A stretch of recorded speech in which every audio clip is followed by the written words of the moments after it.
News that affects profitability and decisions made on your farm or ranch happens around the clock and around the world.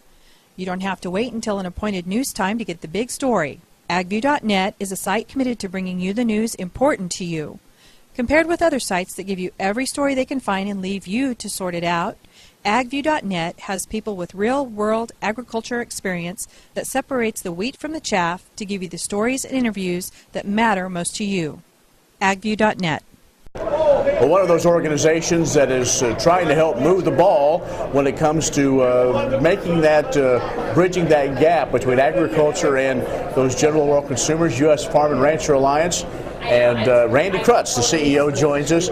Randy, lots of things going on with your group.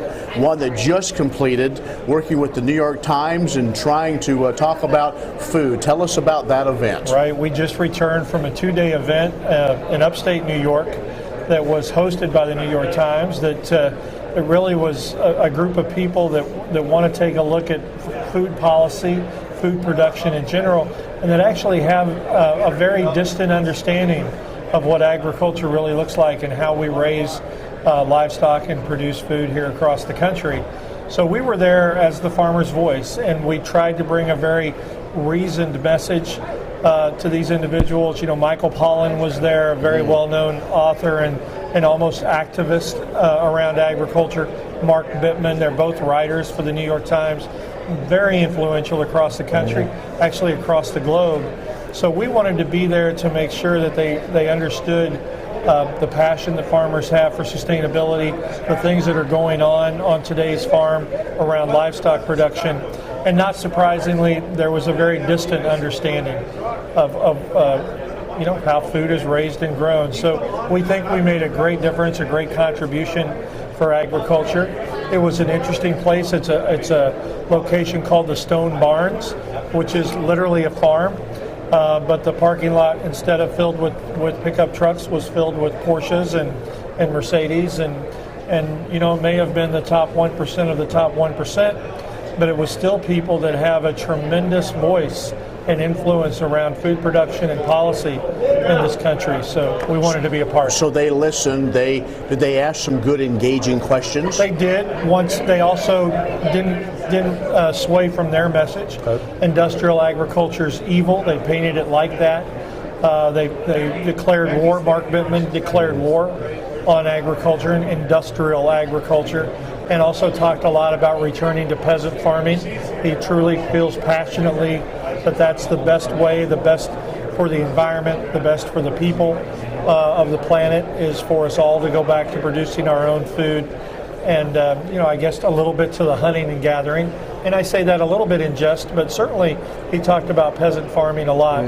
It was remarkable how they did hear our sustainability message and how particularly the farmers that we had on the panel, we went there as big ag because they paint us as big ag no matter what.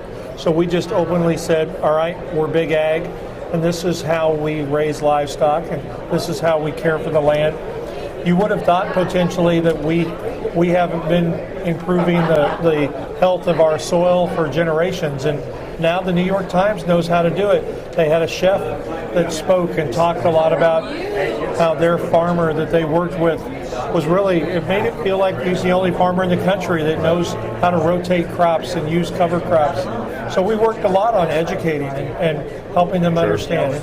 And I don't mean to be flippant, but it was a difficult environment, but very important that agriculture is represented. And that's what the USFRA has done, is kind of gone to those difficult environments, with some of your sponsors, your groups that are supporting the organization coming through and saying, we'll be there to kind of take that hit or to go out and defend, to make sure, because farmers and ranchers just don't have the time. But always with the voice of the farmer, and we work hard to take farmers into those environments. And we had an Illinois hog producer, an Iowa or a Nebraska beef producer, and we had an organic and conventional farmer from California. So it was really, we had all voices, not all, but many of the voices of farming represented, and it was just an important opportunity.